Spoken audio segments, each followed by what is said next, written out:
left side of the room. Let's hear it.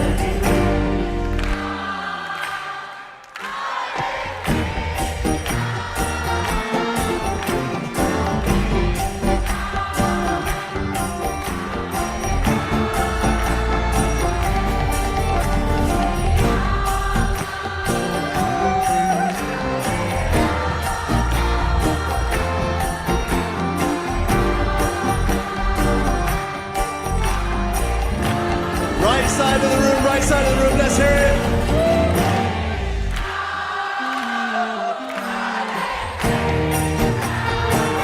Oh!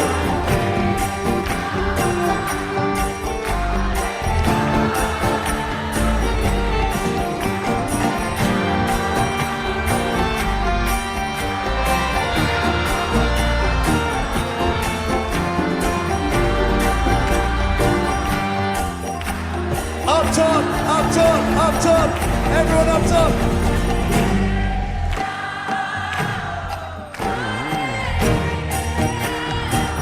On here.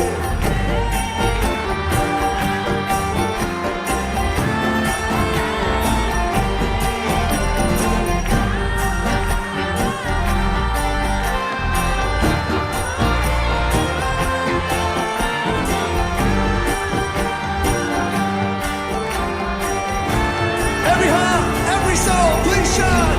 Hare Krishna, oh, Hare Krishna,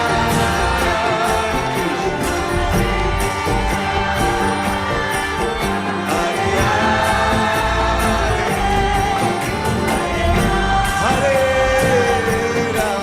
Hare Rama, Rama Rama. One more, Haribo! Oh!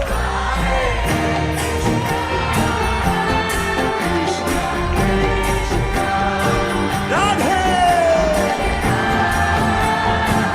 Shah!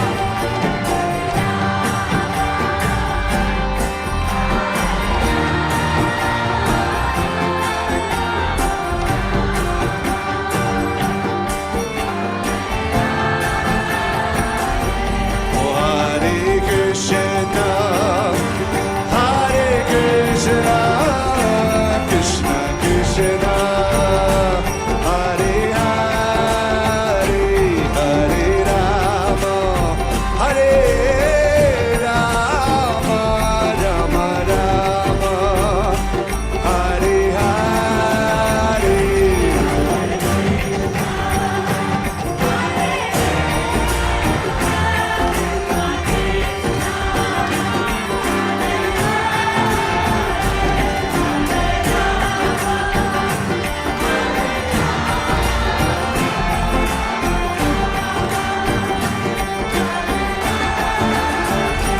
Hare Krishna, Hare Krishna, Krishna Krishna, Hare Hare, Hare Rama, Hare Rama, Rama Rama,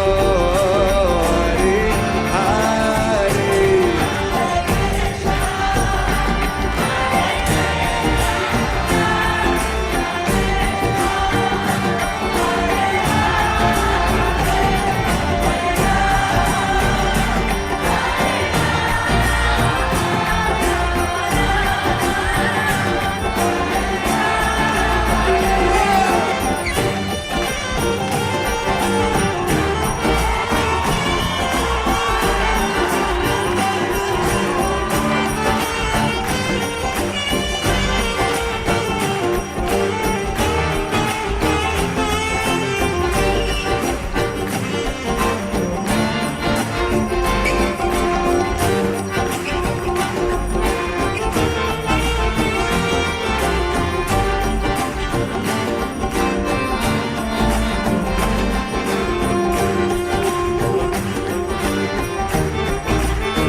Oh,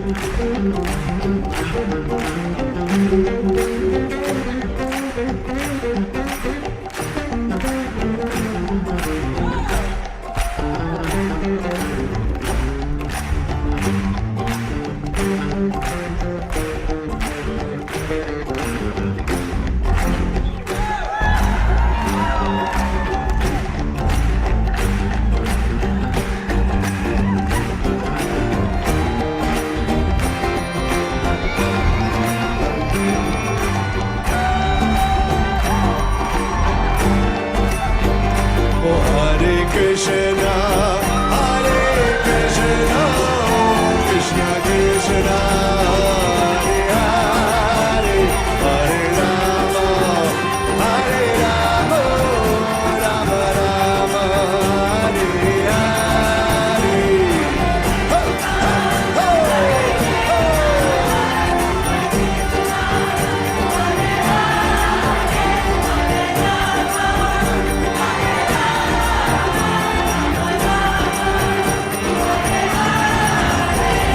Krishna, Krishna Krishna, Hare Hare, Hare Rama, Rama Rama, Hare Hare.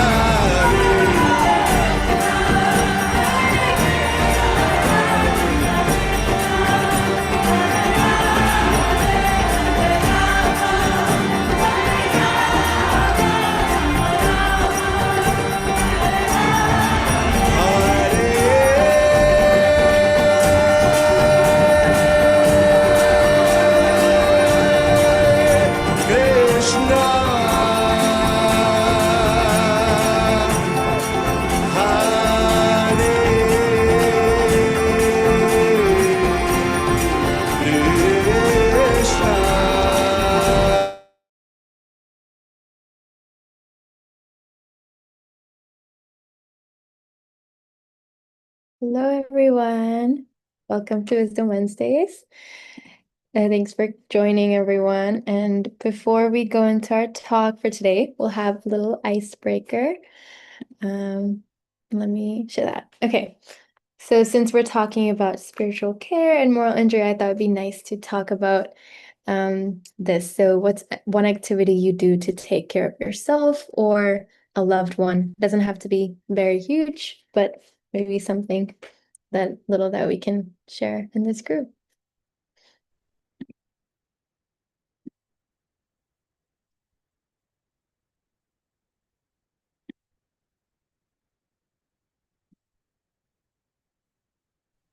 Start.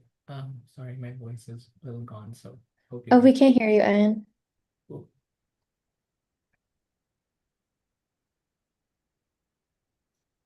Can you hear me now? Can everyone I'm else? quiet. Can you hear me now? A little better. Okay, sorry. I've kind of lost my voice. I'm getting really close to the mic. Okay. Oh, we can hear you. I'm sorry, my computer volume was low, so it was nice. One activity that I do to take care of myself sometimes, at least when it's the summer, I like to make mocktails or like cool drinks, just mixing things. I really like just doing something which eventually I can eat or drink. Nice. What's the best mocktail you've made, or what's the most recent one you've made? Oh, the most recent one was like last year. I don't remember what it was. Okay. You're signed to make it again. Okay. I can share something I do to take care of myself. I really like cooking. I've been thinking of it as a very therapeutic activity. So I'll just put some headphones on and I'll just cook. And it's fun when there's no pressure and like you're just, there in the kitchen. So I like to do that. Yeah.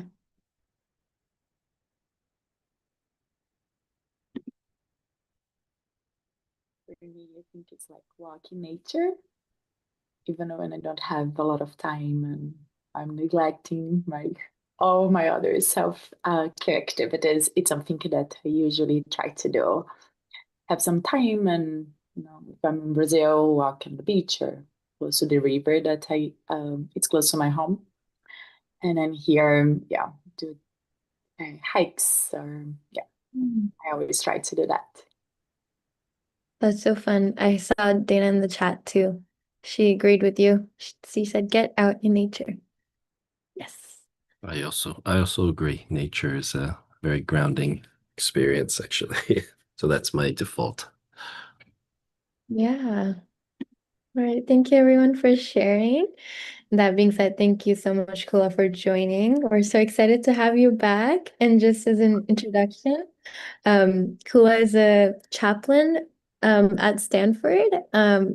And he's also trained in chaplaincy, I believe the University Hospital in New York, and has served as a hospice care chaplain, which is so cool. And now he's working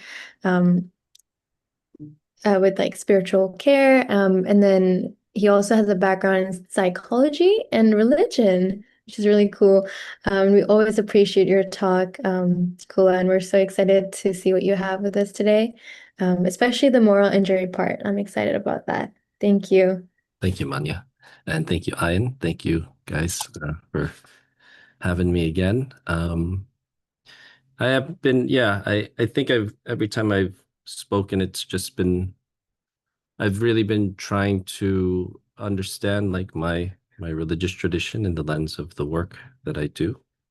I was trained mainly in like a very like Christian background, chaplaincy, which is great. But I also wondered some of the concepts. How do I say that or see that from my own my bhakti tradition, my devotional Hindu devotional tradition.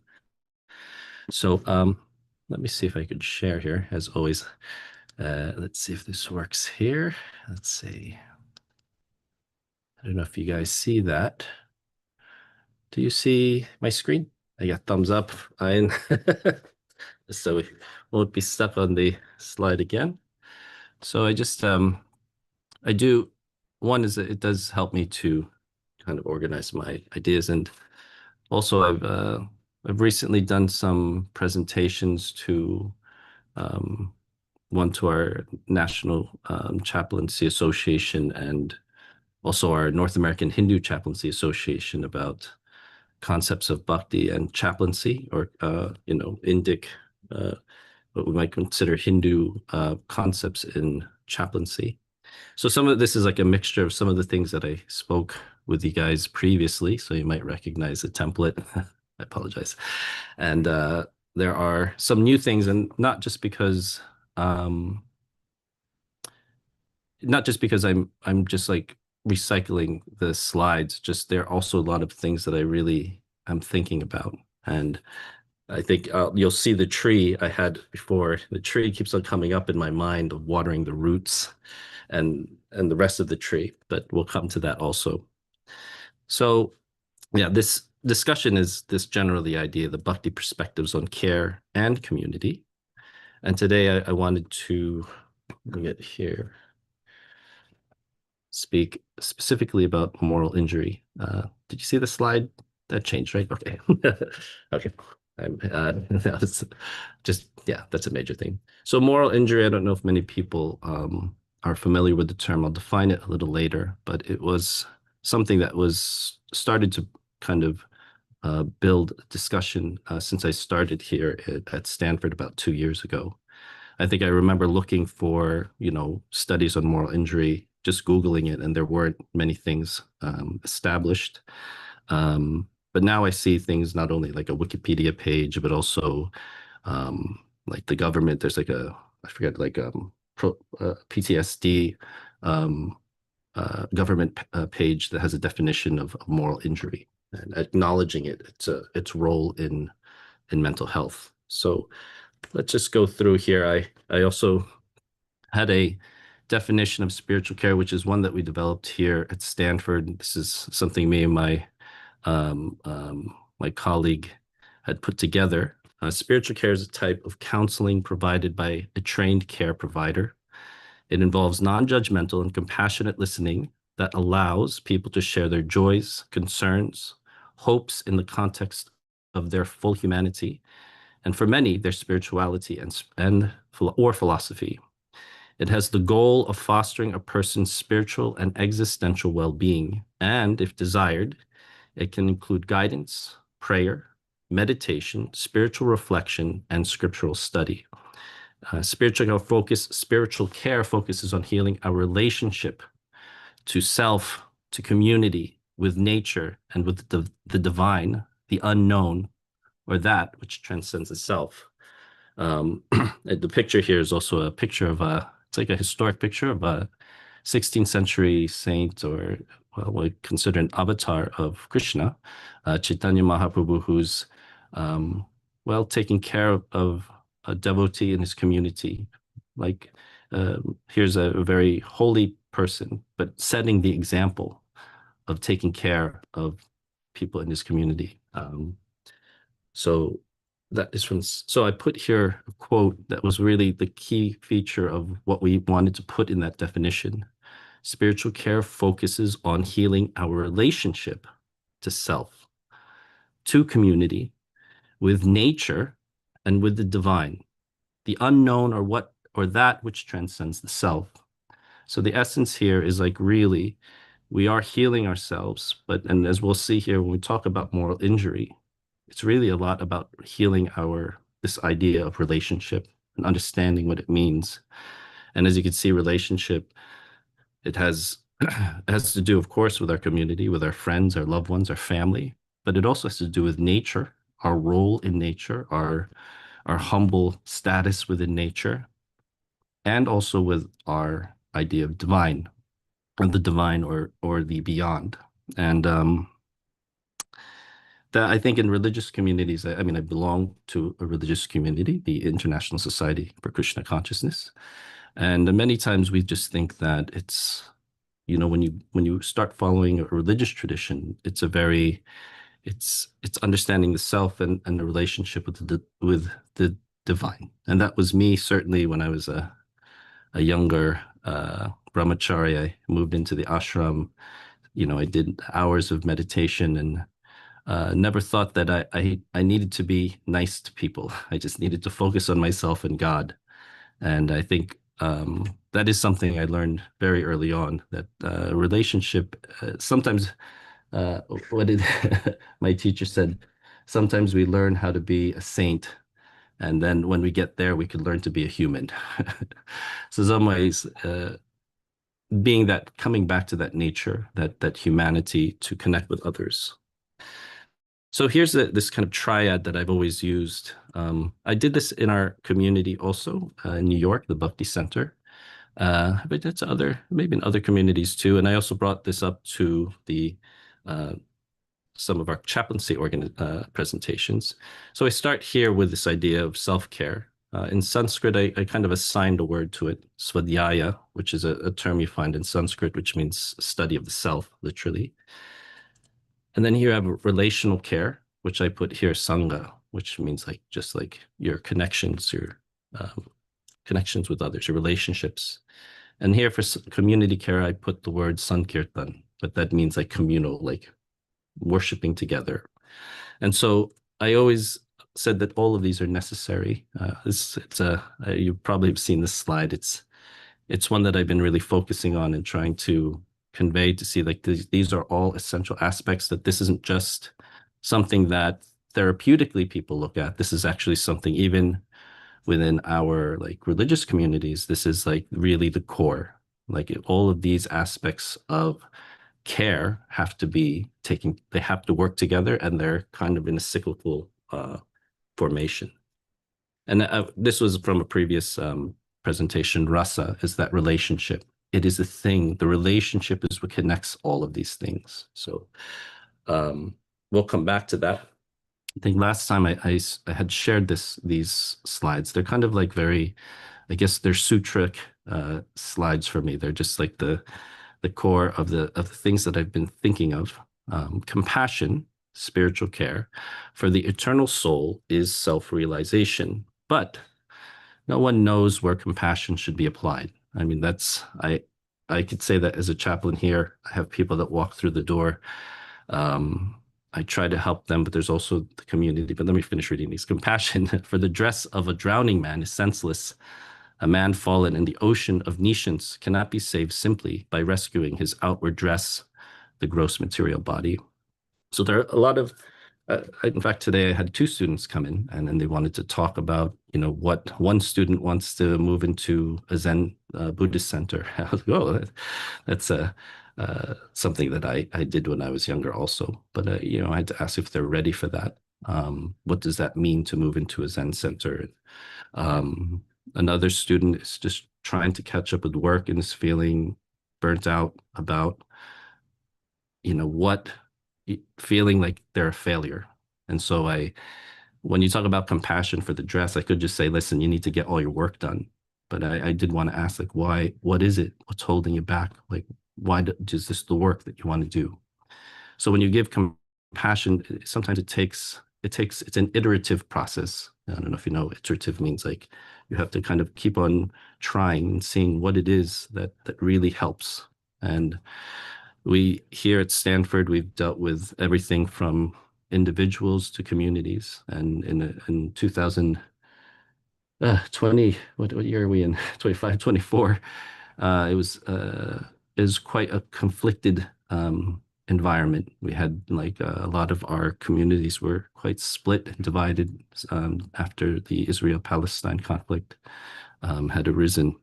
And as you may have seen in many media outlets, there's a lot of conflicts on campuses, and there was no one fix like compassion, how to care. Were the kids eating? What were they angry about? How could we address what they need? How could we address their care? So compassion is a you have to be quite diligent with compassion, and making sure you're not just like grabbing the person in the ocean and you just pull out, like, got all their clothes in your hand, like, oh, I saved them. So something to think about. This was the other verse that I'd mentioned. As pouring water on the root of a tree energizes the trunk, branches, twigs, and everything else, and as supplying food to the stomach enlivens the senses and limbs of the body, simply worshiping the Supreme Personality of God through devotional service automatically satisfies the demigods who are parts of that Supreme Person. So that was something that I wanted to say, and I go back and forth on that. It is essential. I've got, at first I said, like, well, we have to also take care of the rest of the tree. And I still do believe that, but I keep on going back, and even in my own, I don't know if it was you, Manya, who'd mentioned it, like sometimes doing that practice that nourishes the roots, that really, you can actually feel how that works. Like if I have a quiet moment, if I wake up in the morning and I do my meditation, my japa, it really does affect the rest of my day. I have more energy. My mind seems clearer. In some ways, I feel that that's nourishing the root. And so I find myself on both. And I think every time I present this picture, my opinion changes. So as I put here, that there are other things that we nourish, of course, just like a tree. Like we don't just put water in the pot. And sometimes if you put too much water in the pot, it just kills the plant. So we have to be careful of that. But also there's so many things, which I said, like sunlight could be physical health or mental health. You could need air is healthy relationships. The idea of belonging, it could be moisture, sunlight. Identity development, do you have healthy leaves? All of these things, spiritual health, spiritual practice, those are at the root also. I've shown this many times. I don't know if anybody has any thoughts on that, but just thought I'd share that one more time. I'm basically summarizing, coming up to the point, because I think last time I said, well, I came up to moral injury and then I kind of ran out of time. So I come back here again, and you ask yourself where you are. How am I nourishing these areas of care for myself and others, including the world and nature? And do we as a community provide these spaces, practices, education to nurture these aspects of care? And if there's any gap, we have to find, and that we could, as I said last time, fill the gaps with gold. So that was just a brief there. So this is new. Okay, so this I know is new. I didn't present this last time. So how do we apply the diagram. So the personal care and the interpersonal care and the community, societal, institutional, environmental care. That's really quite a challenge. As I said, like, how do you know what part of the person you're saving from the ocean? What part, are you grabbing the shoe? Are you grabbing the shirt? You know, are you watering the leaf? Are you watering the root, the trunk?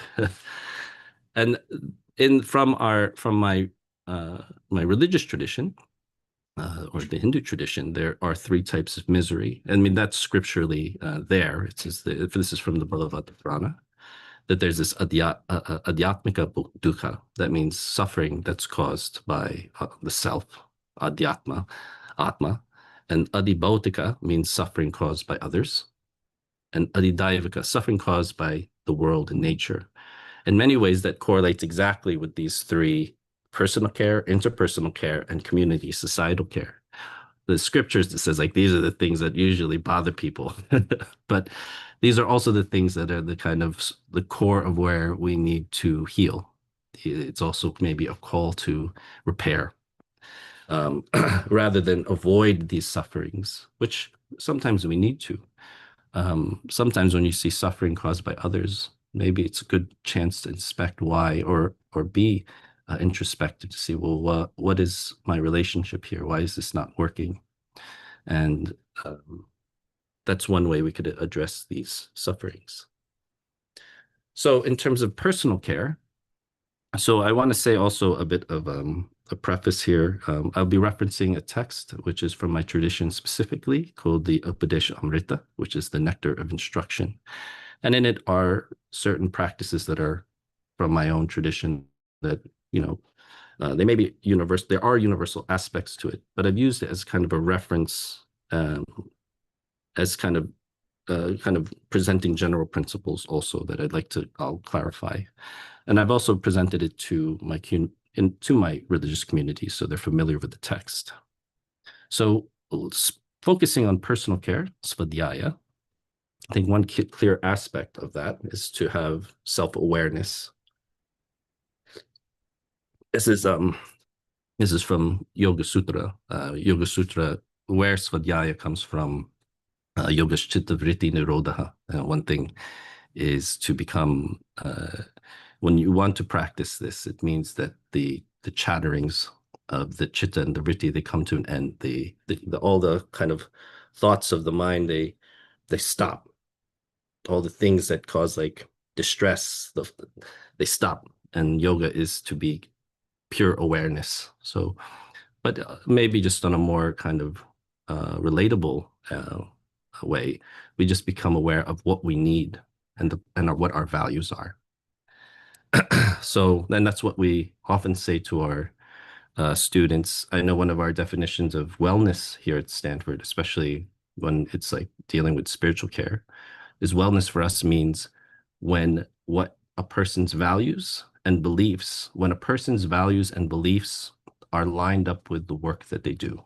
It's lined up with their activities. So your actions are lined up with what your values are. That's what we consider wellness. Upadeshamrita, actually going back to, and then so what I put here is like, what is the name of the practice, or what is the name of the category of care? What is a kind of goal of that, which is awareness of self? And then what is a practice? And this is sadhana. And these are self-care practices. They could be meditation. They could be going to church. They could be going to your temple. They could be cooking. They could be walking.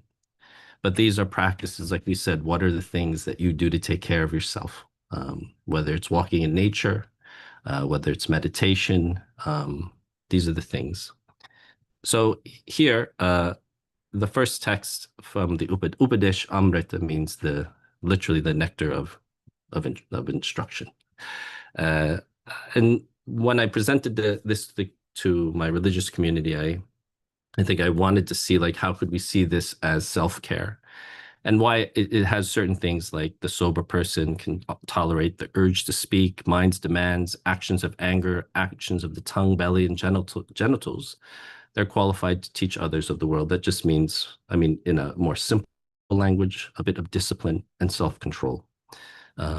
Discipline is a very, it's for me, it's a difficult thing. There's a natural thing, there's a natural aspect to life, but discipline means that you're extending yourself to kind of to delve into a practice, to see what is to have a belief that the practice is going to help with you kind of awakening or becoming more aware. Text 2 says, spiritual life can be spoiled when one gets entangled eating more or collecting more than required. I mean, I can tell you that's a fact. I do that pretty regularly. And over-endeavoring for mundane things that are difficult to obtain, talking unnecessarily about mundane subjects, practicing scriptural rules and regulations only for the sake of following them. I think that's a trap that we could get into. Like when we go into practices, are we going into them that at some point it becomes harmful? I think it's a fair warning. So that's why I appreciated some of these lessons. And associating with worldly minded people who are not interested in spiritual things or being greedy for mundane achievements. I mean, these are, sometimes it might seem like standards of like purity, but I would, yeah, if anybody has a, critique of that, fair. I do think that there are some things that you could really gain some wisdom from here. For me, I think all of them are quite, well, I find them all wise. I actually have great respect for the writings of Rupa Goswami, 16th century theologian from the northern India. Well, Bengali, but I think mainly is based out of northern India. And then the 6 principles favoring the practice of a spiritual life or practice is being enthusiastic, endeavoring with confidence, being patient, acting according to regulative principles. They give an example of Shravanam, Kirtanam, Vishnu Smaranam. That means hearing and then chanting, doing kirtan, and thinking of God. And abandoning a body, again, the association of worldly people, and following the footsteps of previous teachers. Maybe I'll just move a little bit faster on this. Interpersonal care, so this is the relation one. Well, they're all relational, but this is about relationships with others. Relationship care means interpersonal awareness. What is your relationship to others? Being aware of your connection to others. And the practice of this is Sangha, which is what I put there. That means like, do you have as a practice, not just as much as you could have a practice of meditation, do you have a practice of connecting with others? I know we see it as like a social thing, but that sometimes it can be quite a healthy practice to say like, I'm going to go and, I'm going to meet with friends and have kind of like a goal, a kind of an internal practice goal to say like, well, I want to talk about these things and I want to make this kind of connection. And then here, there's this is a favorite verse of mine, offering gifts in charity, accepting charitable gifts. It's nice to give gifts, but it actually means, it's more than just giving a gift, but it means like this idea of giving something to someone, dana. It's not just the wrapped up, it's the intention, what was in the gift, the intention of giving, the meaningfulness of the gifts. And also there's also an art of receiving gifts. When someone gives you, obviously don't just like put it in your pocket and walk off. It means to show that gratitude, and gratitude is a great meditation. Revealing one's mind in confidence and inquiring confidentially. Accepting prasad and offering. Prasad is more like foods that are offered. They're sacred foods, but let's just say like having good, healthy food together. These are 6 symptoms of love shared by one person to another. I think I will move a little bit faster, if you don't mind. We could go through these also afterwards. And then community care. So this is, as I presented this before, this was really I didn't know what was like, I wasn't really sure how to deal with that. I think I've done like relationship care, but how do you take care of an entire community? It can be quite difficult. So community or institutional care, community awareness, one thing that's helpful, I mean, is understanding history.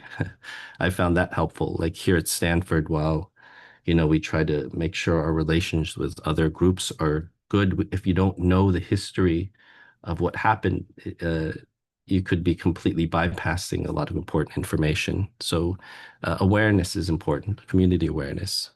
And a community practice means Sankirtan is a good practice, worshiping, singing, working together, doing something together. And there is a verse here, but it's more about like not seeing individuals just as body, to see them as more, that they're spiritual beings. One thing I did want to think is that there's one concept that's brought up in the Bhagavad Gita and other texts is this idea of karma. We're all familiar with the idea of karma and the results of karma, which is called, papa is I guess what they say, the intention or the sin. But is it possible, I thought, could karma also be applied to a community? Is it possible for an entire community or an institution to have a karma? I mean, there's only a few of you guys here, but I don't know. We're all familiar with karma. Do you guys think that is it possible for a community to have a karma? Any thoughts on that? Yeah, everybody's nodding their head. I was thinking like if they collectively do some activity, then they can collectively have some sort of karma, even though they might have like individual karma like themselves. Yeah. I don't totally right. Yeah, I thought that myself. I'd never seen it. I've never really, unless you could think of one circumstance, anybody I or think of like some reference where there's like, oh, this community of this karma of a community. Certainly we feel that here somewhat in Stanford sometimes where there are histories that need to be addressed, whether it was, Native American, atrocities to Native American communities or many years of not following like civil rights standards and things like that. So that's something that we would explore. I don't know, Ian, if you had something to say about that. Yeah, I was just gonna add that I think I've heard how collective karma can oftentimes be seen in the form of like natural disasters or things that impact community more generally speaking. I think that's a way where in real life you can see collective karma in action. Thank you. Okay. So this is the beginning this is where I had left off. I think here and other presentations where I wanted to go into moral injury. And so here I have a few pictures of more of the current kind of the demonstrations that we've been seeing in media. These are certainly protests that we've seen here on campus. They're not people on campus because that would be not right for me to do. These are just general images online. So definition, in case anyone's not familiar, a current definition is moral injury. In traumatic or unusually stressful circumstances, people may perpetrate, fail to prevent, or witness events that contradict deeply held moral beliefs and expectations. When someone does something that goes against their beliefs, this is often referred to as an act of commission. And when they fail to do something in line with their beliefs, that is often referred to as an act of omission. Individuals may also experience betrayal from leadership, others in positions of power, or peers that can result in adverse outcomes. Moral injury is the distressing psychological, behavioral, social, and sometimes spiritual aftermath of exposure to such events. A moral injury can occur in response to acting or witnessing behaviors that go against an individual's values and moral beliefs. So I think this, in terms of before I came here, I did this presentation on this idea of community care. And when I came here, when I first heard of moral injury, it seemed clear to me that is, I think, what many, on a community level, if there's community healing to be done, it's because there's a moral injury. And so moral is much more about, like, what are our values as a community? What do we do? What are the things that are important to us? And if we see that our leadership somehow didn't fulfill that, or did the opposite and hid it, we lose our faith. We lose our trust in not just the leaders of a community, but also maybe also our partners in community, our friends, our fellow community members.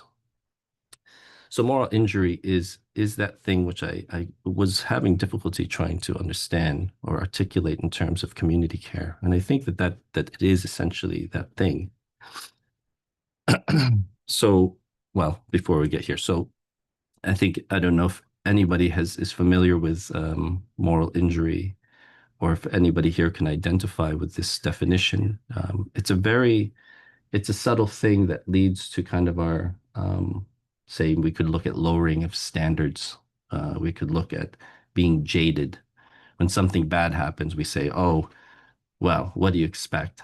I remember we had seen something bad happen in our community, and a lot of the reaction was like, well, we've seen this before. And I was like, well, how did we come to this? Not this happening. How did we come to you saying, well, this has happened before? It should be outrage. It should be, this shouldn't happen. These things are not, but that's what happens with moral injury. We start thinking like, well, the standard has changed. So it has to do with also what our values are as a community. So I think one thing I may take, so this next part is, the next part of the presentation in these, I guess, 20 minutes I have is maybe suggesting some things to address an idea of moral injury. I don't know if well, we could talk more about it. I think everybody here has some ideas of it, but it's really hard. It's like, if it's personal injury, I feel like I feel pretty good about trying to do that. When it's relationship injury, we also have a sense of what we could do, even though they're all hard. Like a physical injury, sometimes I got to cut. I know what to do. Put a Band-Aid. A lot of times, like, go to the hospital. If I feel hurt internally, I need to, like we said, I'm going to go out, and I have a spiritual injury. Maybe I need to go into nature and rejuvenate, the idea of prana, like this yogic idea of getting that life air again. But moral injury is just really, I pondered how that could be. How could that be? And so allow me to propose this here, and let's see where it goes. It is something that I did present. I did present to a community in San Francisco, our Bhakti community in San Francisco, and it has a little bit of our like within tradition. And I obviously, by the next slide, and before you'll see the connection here. So this term is chamatkara. I don't know if you're familiar with it. It means awe. And I'm going to explore this idea of awe as a method of community care, or suggest a practice of awe. And that's something that I think was inspired by one of our students. We have a course we do here, which is called Design Your Spiritual Life.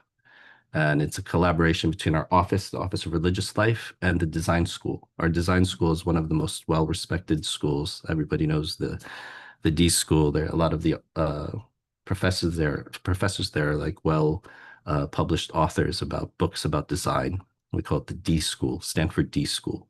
When you go there, it looks like this really, I don't know, it looks like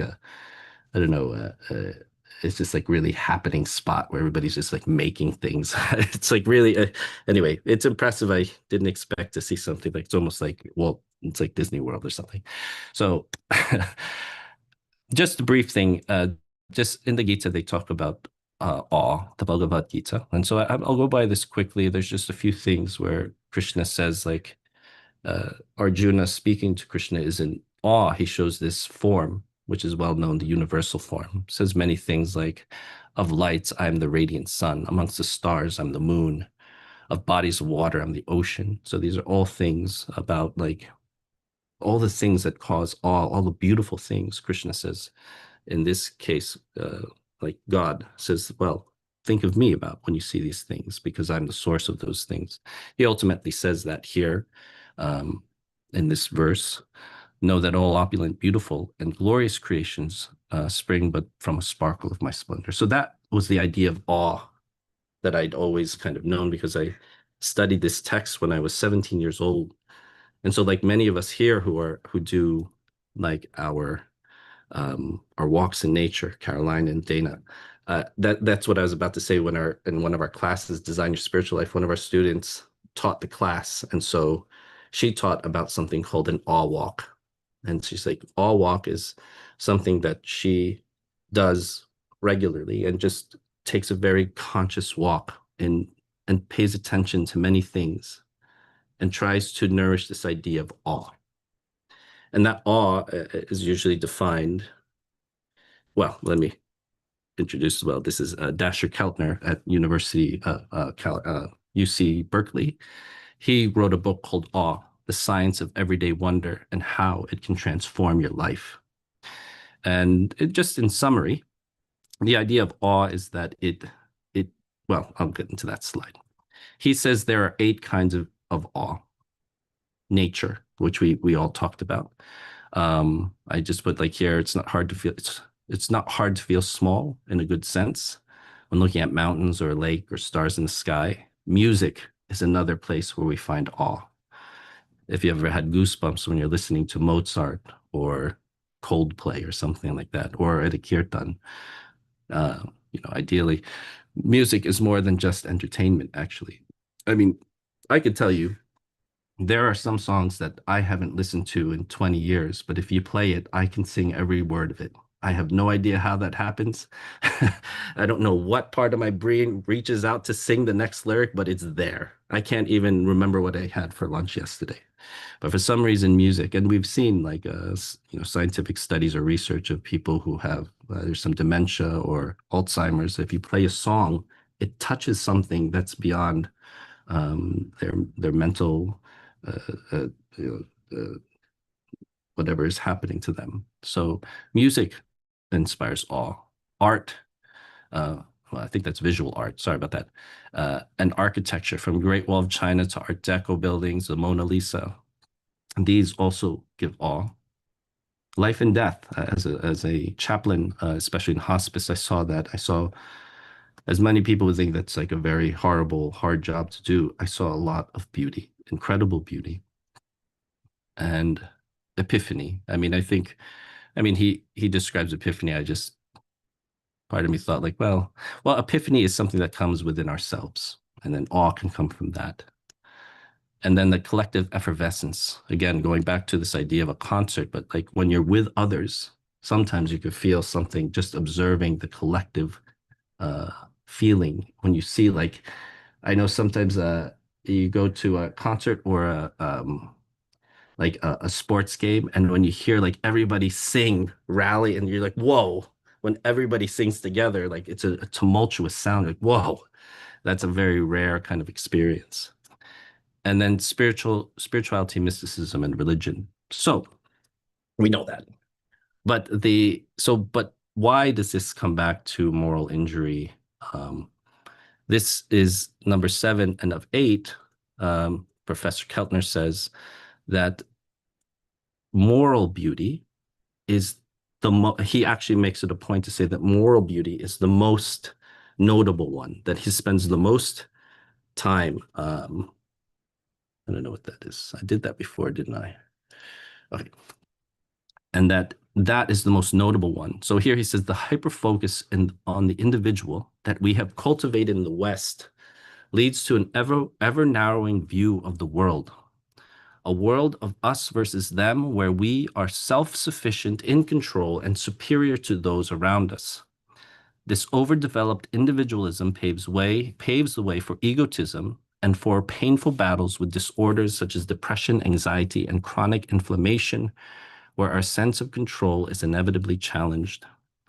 Everyday awe, Keltner proposes, is the antidote we need, showing us our interconnectedness with those around us, opening us to the worldviews of others, and improving our ability to accept the hard truth that our control has severe limitations. That the idea that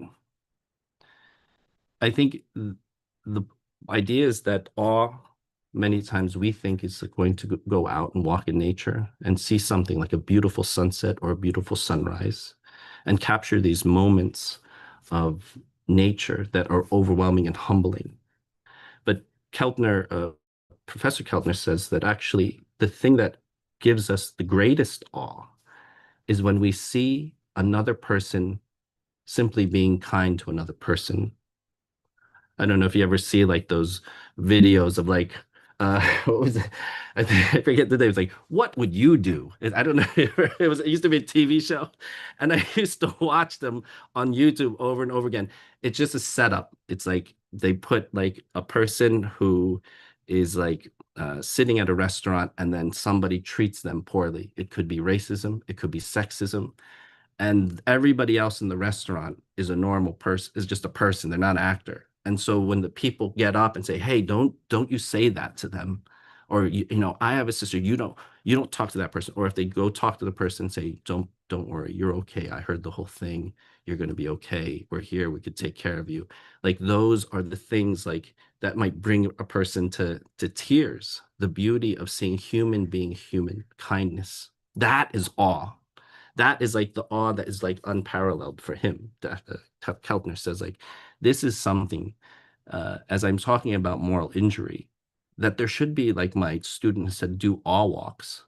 We should do walks, awe walks of humanity. We should see humanity being human. We should see people doing kind things. We should see people doing things that they love, being genuine.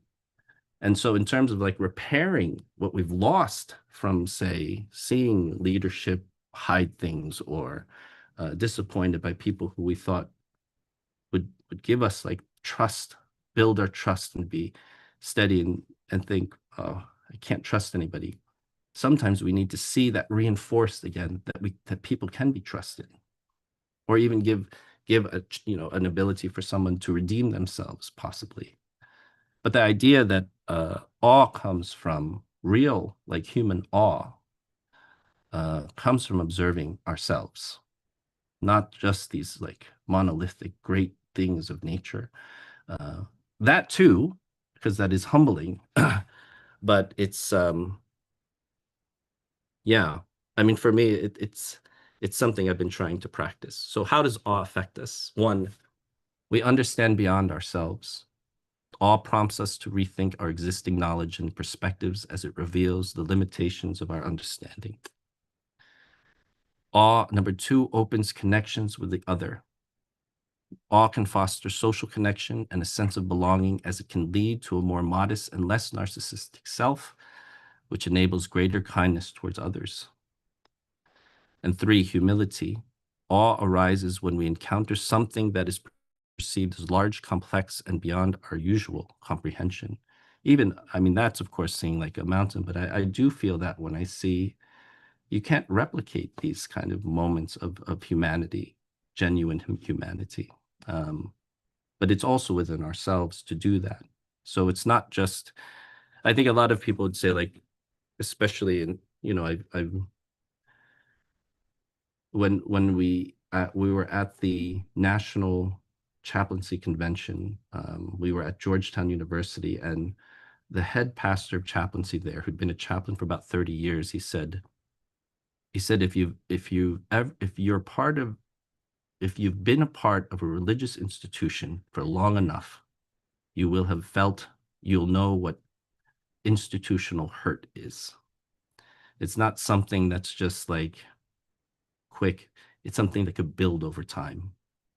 And you don't know that you've been hurt it could be years before you say something, you're like, whoa, why did I say that? That is the expression of that hurt, that moral injury.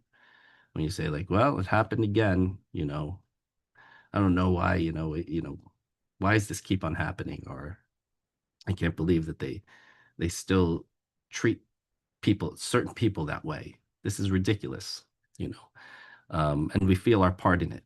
We feel helpless to it. Part of this experience of awe is to see it in others and to also be a person to practice it ourselves. And that comes with humility, that comes with the desire to connect with others. So these are some tools of reflection from, I think I may have mentioned these before, but this is from a Swami who I had known. He passed away. His name is Bhakti Tirtha Swami. And I knew him as a young man. He passed away, I think it was like 2004, from cancer. And he had this in one of his, I think the series was Spiritual Warrior. Reflection on these tools as daily meditation, and make the choice to shift your consciousness about valuing relationship and seeing awe in relationships. Treat everyone you encounter as if the success of your spiritual life depends upon the quality of your interactions with them. 2, reflect upon the person you love the most and aspire to treat everyone with that same quality of love. 3, view all conflicts as your own fault first. I can say that's not easy. I got an argument with my wife yesterday. I still have to get to that point today. Sometime today, please give me your blessings. It's true. That's not just a joke. Okay. Maybe after reading that, okay. Realize that the people in your present environment might very well be the people with whom you will live out your life and who will be with you at the time of death. These are just types of, I really appreciated that these were meditations, not just based on the people, based on the relationship. As we said earlier, that arrow that's connecting everybody. There's self-care, there's relationship care, there's community care, but those arrows, these practices really help you. It's a meditation on those arrows that connect that diagram that I put up there.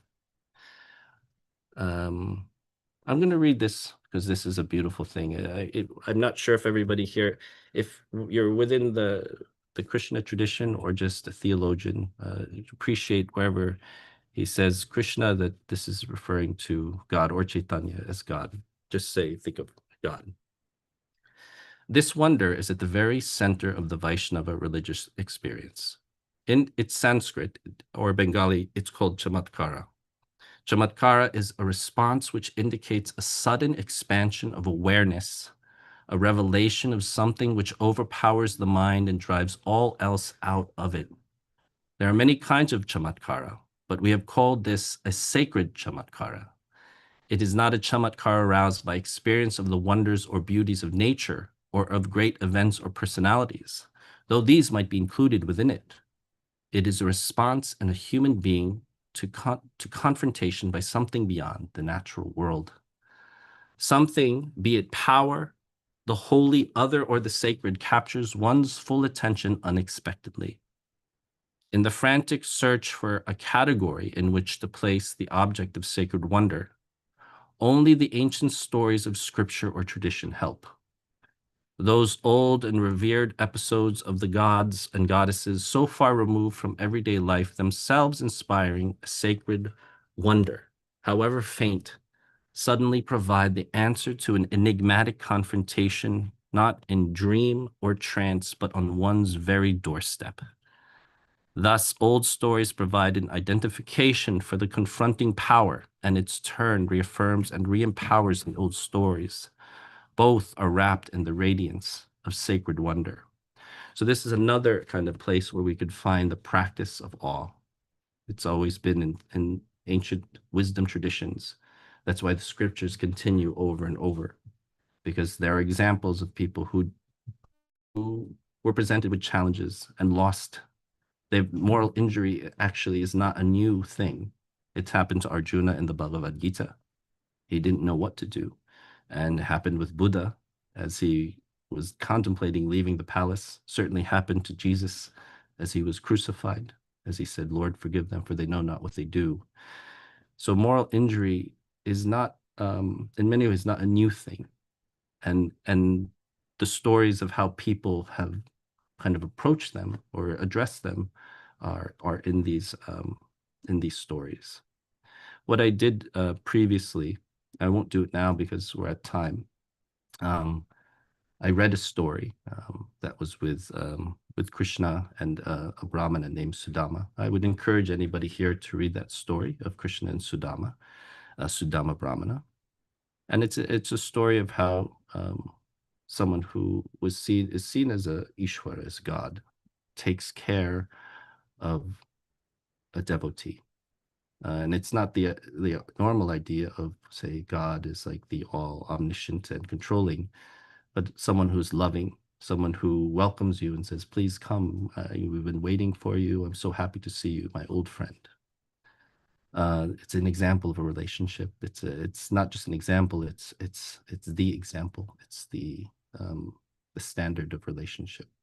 And so I would encourage you, whatever, or in the Bible, to look for those, but also look for kind of examples of awe in your human relationships, your daily relationships. And that was one of the things we did in our other class. Just write about one instance of awe that you experienced today or yesterday. And we had them do that for 10 days and see if you could find it. It's interesting to see, whether you're looking for it. But all of us realize there's just something every day that we feel awe or joy about. So as far as repairing injury, it does come in trying to find where it is still the moral standards, the moral hope that we're looking for is still observed. It's still there. That's one way. And I know there's other ways. I'm not telling you I have all the answers for moral injury, but it was something that I had pondered and experienced here, inspired by one of our students in their all walk. So I'm gonna end here if that's okay. And then Manya, I don't know if there's any questions. I thank you guys for sitting here and going through that with me. And thank you for always inviting me. I still am always exploring these concepts, and I always am happy to hear feedback if there's anything that you might like to share or correct. I'm still learning myself. I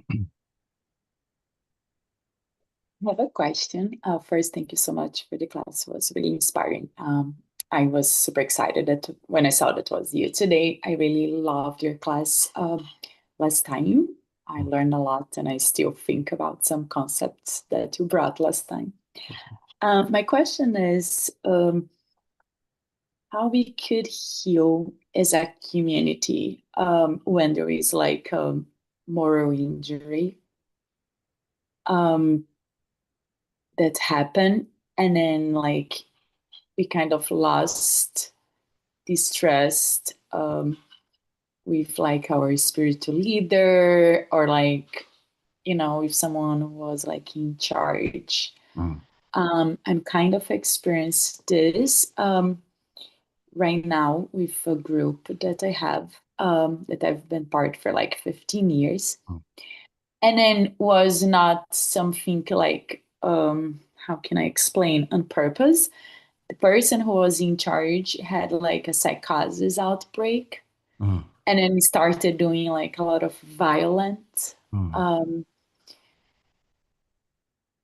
violent communications, being aggressive to others, and at some point, like thinks that this person knew about other people from the group that were like told to this like leader, during like private conversations, this person doing this like mental problem, started revealing in front of others. And so then now we are like in this really hard moment, because we understand that was not on purpose, that was not that person, that she was not, in her right mindset, but the trauma, the anger,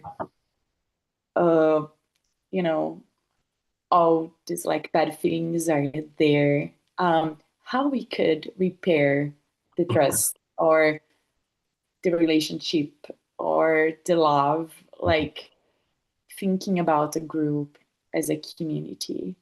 Yeah. Thank you, Caroline. And I'm sorry to hear that. I really am. One, because I felt the same, and two, I see it multiple times. I've seen it many times. I think probably one of the moral injury sometimes comes is when you do see it again, and you're like, oh, it's again, and you observe yourself and say like, oh, there it is again, and you might feel the same paralysis. You may feel like, what can be done? I think in many ways, especially with like leadership, it does have to do with, seeing places where leadership is working and can be trusted. And it doesn't have to be on the large scale, but even if it's a small group where you're doing two small projects together, that that you could do, even if it meant like, cooking something together, or or having a small group together, just to build the trust again for each other. And as far as like going back to the larger idea of like that community healing, yeah, I mean, actually everything I just said was more about practices that an individual would do, that a group of people could do to kind of find trust again in others. And I think that is the essential thing. And maybe what I've seen multiple times is like, especially when it's leadership, that the community has to kind of really rely on each other for a time, and realize that they still have strong values together. It doesn't mean that just because the leader has kind of lost that way or something happened, but everybody has the same values and they still continue in some way, even if it's smaller. That's one thing. And then when it comes to seeing leader, it's really hard for some people who've experienced that to have that same trust in leadership again. But it does come after time. It does come after time. I have, I've been in my religious community for, oh my God, was it 30 years? Over 30 years now. And I came in a time where it was a repair after a time of a lot of like lost faith, and a lot of people who had lost their inspiration, but it was building again. It had to rebuild, and people learn from those trials, and they speak about it. I say, look for places where people speak about it, where people speak about the trauma, where people speak about how they were hurt, because you have to take into account your hurt. And it also needs to be articulated before you could find the solution necessarily, like the healing. Like, where are you hurt? Like when somebody comes into when I was in the hospital, like, where's he hurt? Like, they come in, I mean, it was Newark, so like, where's the bullet? Where are they? Where? And if you miss one, like, you have to find it. So you have to find out where you're hurt. And that could be your faith, whether it's your faith in God or faith in others or faith in community, whether you believe specific aspects of that religious or that community didn't work. You have to be honest about that and share it with others who are ready to talk about that also, if it's not just you. And that's very helpful. Yeah, moral injury is like I said, I'm still working on it. Chamatkara is nice, like awe is true. Like I did need personally to see people do good things, not just on YouTube. Like I've been aware, going into my community and seeing when people are genuinely, and even if performatively, it's not that bad. Like when people are trying to be good, I really do value that. But also find people that you could connect. It really is, again, the repair of relationships. Those are small things. I'm sorry. I can't give you like there is no band-aid for something like that. Like even in our country, we thought like we're going to have this leader in America and we put someone else and we're like, oh, this isn't the band-aid I was thinking about. You guys have any more band-aids? I have to wait 4 years for another band-aid. But thank you. No, that was helpful. I hope so. And if I learn anything more about it, I'll share it with you. Thank you. Thank you, Kula. That was really helpful. I loved the thing that you shared about 4 tools for reflection, and I noted them down. And I was reflecting on view all conflicts as your own fault first. And I feel like this has been always so hard for me and still is. So when I hear that, I'm like, oh, isn't that conflicting? But I've been kind of trying to understand that if there's a conflict, maybe there's like a need that wasn't met in myself. And maybe it is something to look into for self-reflection. It's been really hard to do. But if you had any tips, I would appreciate them. But I feel like it's just kind of going at it and reminding myself, which I'm okay with. But yeah. Well, again, I think it's well. I'm sorry. Okay, my wife is not on the call, but like I said sorry yesterday, and she said, "Do you know what you're sorry about?" And I was like, because of this, and she's like, "No." And I was like, so, she told me what it was that she was hurt by. So communication is part of that. I think I when I was younger, somebody like I got upset at something in my community, somebody just like they bow to me and they're like, "I'm so sorry." I'm like, "What are you like? I don't. What are you bowing about? Relax." Like, it's not like that. Like, what are we disagreeing about? He didn't even ask me. Like, don't just apologize. Like, yeah, as far as like it's my fault. Well, what was it? What What did was I do? And sometimes you have to ask the other person what it was. And if you can't, well, um, if you can't, either you have to wait, or if it's harder to do that, communication is hard. But if it's a person, there's a good chance you could do it. If it's a community, sometimes it's harder. That means there's like multiple people. But if it's one-to-one, I think there's a better chance of you finding out like it's my fault and finding out what it was that I did to hurt you or that you felt insulted by. Yeah. Thank you so much. Thank you so much for this entire talk. This was so helpful. And yeah, we're so grateful to be in this space with you, Kula. And thank you everyone for staying a little over time, as well, and engaging in that question and answer session. And we can't wait until we have you come back to Wisdom Wednesdays. Yeah, thank you. Any announcements that we want to share, Ryan, if you want to?